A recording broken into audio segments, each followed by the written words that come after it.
Are you a South African musician trying to figure out if you are a recording artist who registers what? Welcome to this episode where I plan on demystifying just that. Now, for clarity's sake, the person or people who should be registering the song are the people that paid for the recording. This may be the actual recording artist or the record label or even a producer sometimes, because producers do act as a role of a record company in some cases. So it is the role of the person who owns the masters most of the time. But there are cases where you as an independent musician should be also registering your own music. But let's be clear first on the pathway on getting all the information you need to register the song you have recorded yourself in. So the very first thing you want to do when you're going into a session like this is first of all get your split sheet. It's very important if you are the featuring artist to get a split sheet, because you will not get all this information later on down the line.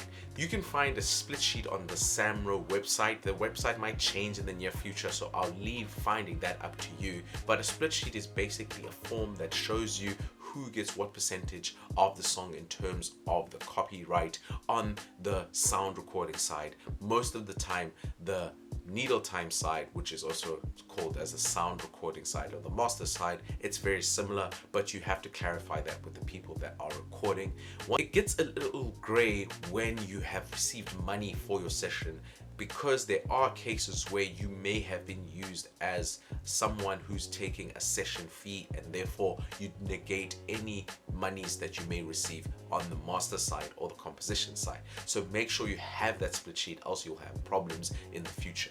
Once you have the split sheet, follow up after 1 month and 2 months and make sure that the musician and the recording artist or record label has registered the song. Most of the time, I have found that they may have registered the song, but they may have not made correct registration. I've heard a lot of spelling mistakes are a common one because surnames are not commonly used amongst musicians. They like using alternative names like your artist name, etc. So you want to double check that registration, and if they have not registered, you can also register the song yourself. I do actually recommend you do this if you are not sure about the other person's registration game and the administration side of things. And lastly, I highly recommend you use a tool I use, which is called Songtrust. I use Songtrust for all the registration work that I have with all these other musicians that I'm not very close with, but I have contributed to their song. So Songtrust is basically a platform that registers your music worldwide. So if your music is being played in America, South America, wherever in Europe, they will be able to collect all those royalties, and they'll do the administration work to register yourself and your music in the whole world.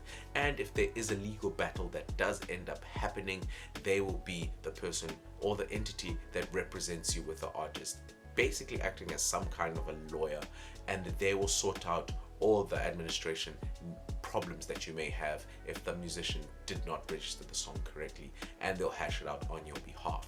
But that concludes this video. If you want to know how many streams you need to make 1,000 Rand, watch this video.